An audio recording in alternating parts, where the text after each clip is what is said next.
Regina Martyrum, ora pro nobis. Reina de los mártires, ora pro nobis, ruega por nosotros. Queridos hermanos, continuamos nuestra meditación, explicación sobre la citanía de la Virgen, Reina de los mártires. Hemos visto que María fue martirizada de un cierto modo en su alma, mirando a Cristo, su Hijo martirizado. Ella sufría al ver a Cristo sufrir, y por esa razón María es reina de los mártires.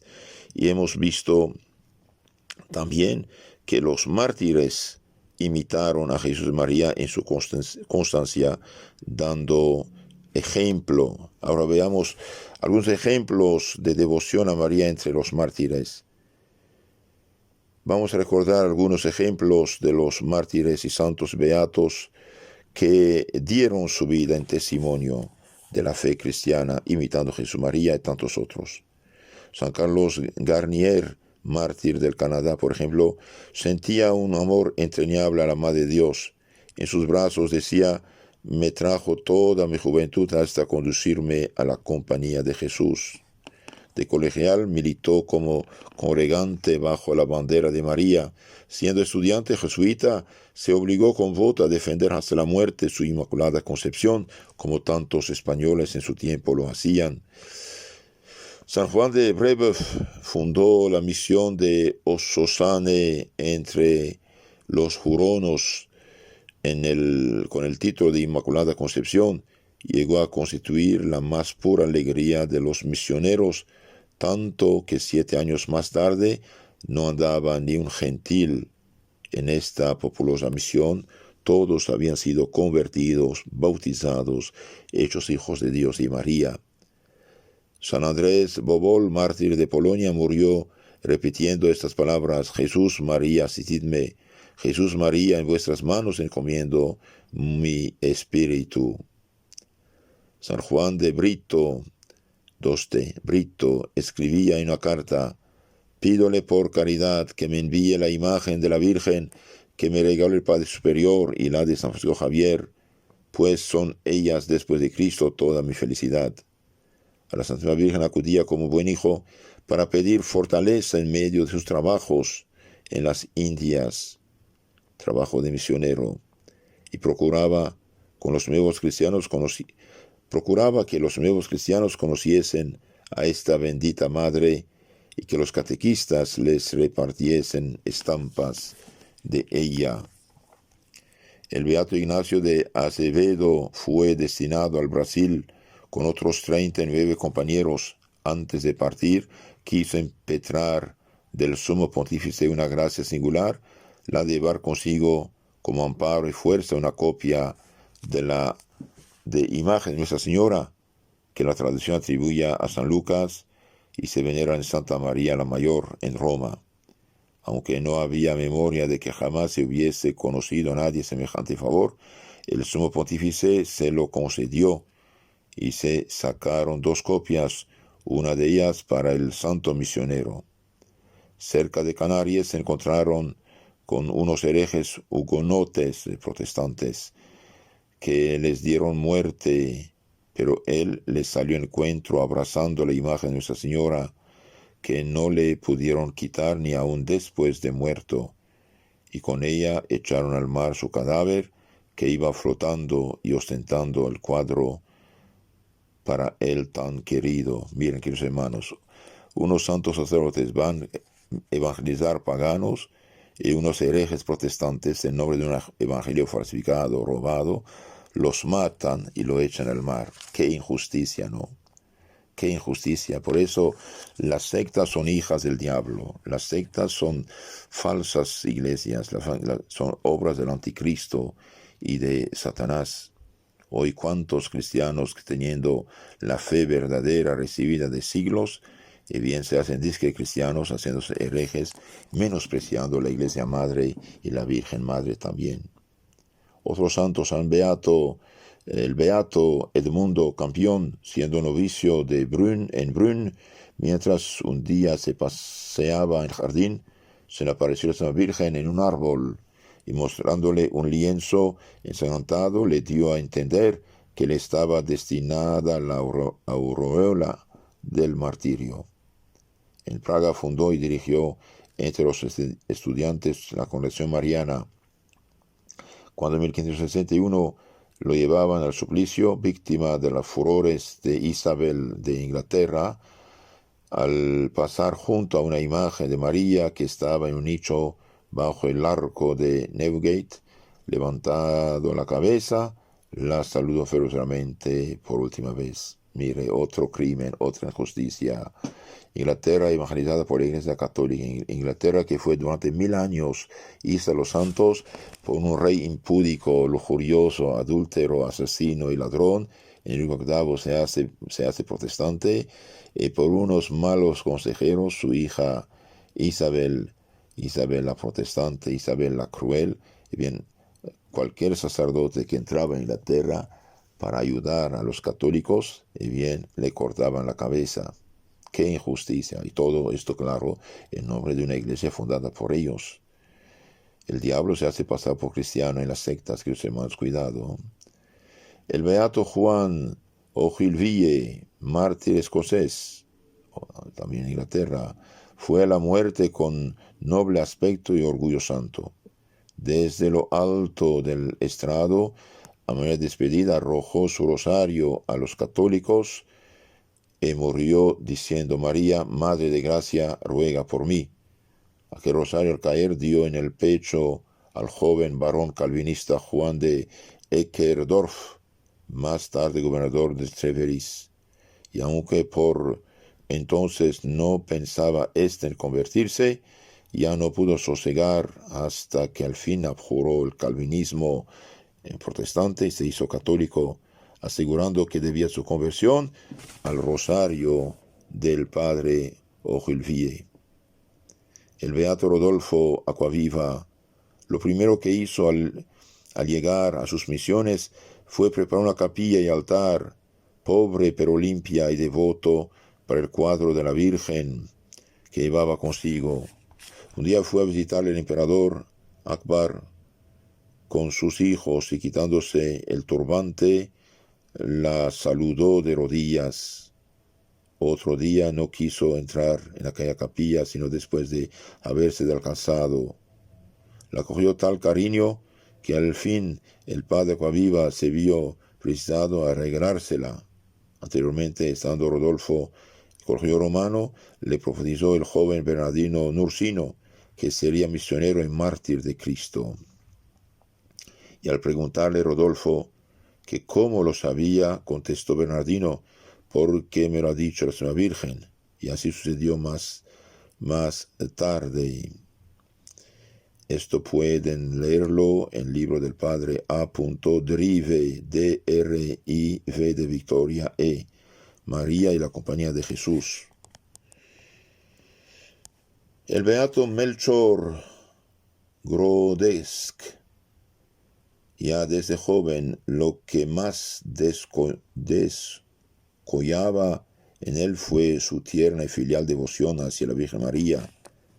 Preciábase tanto y sentíase tan dichoso en pertenecer al número de los congregantes del colegio, que escribió a su familia: nunca he sentido mayor felicidad que el día en que logré ser admitido en la congregación mariana.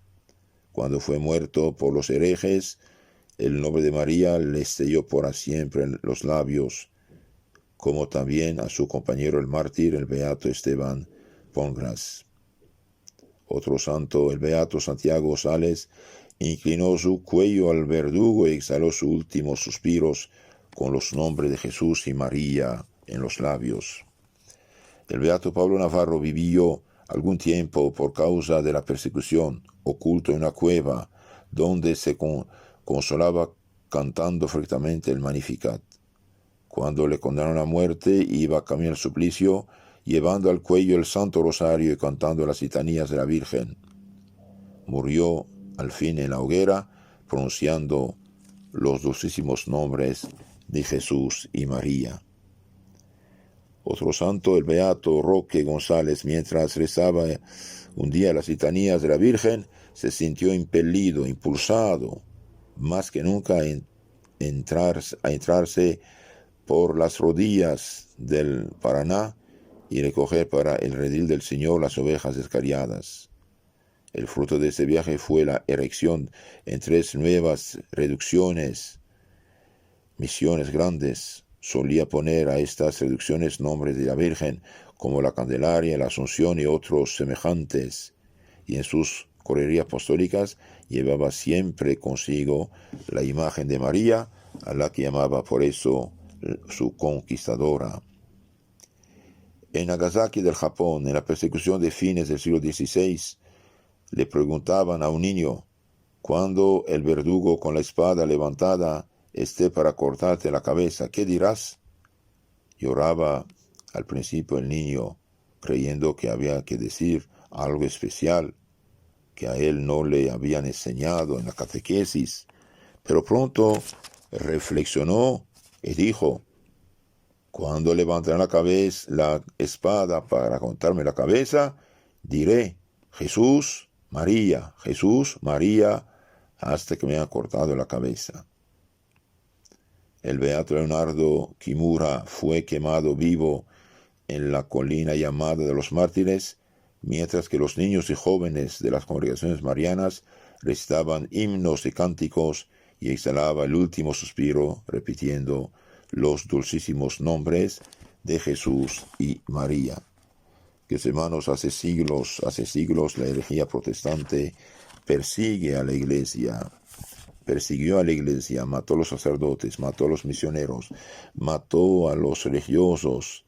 Toda Europa del norte la hicieron protestante por la fuerza, por la persecución, por el martirio. Inglaterra se hizo protestante en su mayoría, bien por la herejía, y mataban a todos los sacerdotes que iban ahí. También las misiones, cuando pudieron. Por ejemplo, la persecución de Japón, durante siglos fue prohibido a un sacerdote entrar en este país, y bien lo debemos a las mentiras de los protestantes que habían acusado a los misioneros frente al gobierno japonés. Entonces la herejía viene del diablo, conduce al diablo. Cuidado, no es suficiente ser evangélico cristiano para hacerlo. Nadie es cristiano si no es católico. Nadie es cristiano de veras si se separa de la iglesia madre, una santa católica apostólica. Por eso no sean ingenuos recibiendo en su casa disque evangélicos que vienen a hablarte de Dios, de Biblia, que van al diablo, porque vienen del diablo, conocen al diablo y se hacen pasar por cristianos, Carlos, para engañarte. Como en la guerra, el enemigo se viste con el mismo uniforme que uno para acercarse y matarnos, ¿no? La Virgen María da fuerza a los mártires. En 1865 se descubrieron en Nagasaki del Japón cristianos antiguos, y para hacerlos apostatar, unos 5.000 fueron arrastrados violentamente a diversas regiones. Unos 150 arribaron a Tsubano y fueron aposentados en un templo budista, donde sufrieron un incesante martirio durante 5 años. Aunque se ignoran sus nombres, se sabe con certeza que la Señora Virgen se les aparecía para fortalecerlos en aquella terrible prueba. Uno de ellos, por nombre Domingo Senyemon Fukahori, le decía después al padre Villón: Padre, vaya usted a Tsubano a predicar y verá allí el estanque donde tantas veces me sumergieron por 3 horas seguidas en riguroso invierno en agua helada. Pero qué bueno es Dios. Entonces no sentía yo los dolores, y la Virgen venía a consolarme, reina de los mártires. Venía a consolar a un mártir. Otro llamado Juan Bautista Yasutaro, encerrado en un cajón de madera de menos de 1 metro, en cuadro expuesto día y noche a la inclemencia del crudo invierno japonés, en campo abierto, ya que se preparaba para morir, cuando a escondidas de los guardas fueron a visitarle 2 de sus compañeros. Dijeron: Pobre Yasutaro, te sentirás muy solo sin que nadie te atienda en esta hora suprema, ¿verdad? No, contestó el moribundo. Mirad, todas las noches, desde las 10 hasta el amanecer, se aparece a la altura de mi cabeza una bellísima joven de 18 años como la que se ve en las estampas de Santa María. Ella me llena de consuelo, me alienta, me conforta. Pero no digáis nada de este mientras yo viva. Aquel campo de la Virgen fue comprado no hace muchos años por la Iglesia Católica de Tsubano. Esto se puede leer en una revista antigua que se llama El siglo de las misiones, de julio de 1940. Siglo de las misiones. Durante la persecución de los Boxer en China en 1900, un feroz cristiano llamado Pedro Chao, que no dejaba ningún día sin rezar el rosario a la Virgen, por huir de la muerte quiso esconderse en un árbol. Allí le encontraron e iban ya a darle muerte, cuando él gritó que estaba pronto a apostatar. Le llevaron a un templo budista para que ofreciese incienso a los dioses nacionales, y en el trayecto se arrepintió de su pecado, para que le alcanzase el perdón de su apostasía y le diese fortaleza para el martirio. Al llegar al templo confiesa pálidamente que es cristiano y se niega a adorar a los ídolos paganos. Entonces, llenos de rabia, sus perseguidores hundieron sus lanzas en el cuerpo del cristiano y le dieron gloriosa muerte. Pueden leer esto en libros llamado El siglo de las misiones, noviembre de 1914. ¿Cómo la Virgen así nos asiste en nuestro martirio? Ponemos a continuación una sentida poesía de Teodoro de Andrés, jesuita. La titula El Stabat Mater de mi crucifixión. De pie junto a la cruz de mi calvario, te necesito cerca para apoyar mi débil inconstancia en tu postura firme. No bastan los 3 clavos a sostenerme en vilo, y al borde de la cruz hay una cima.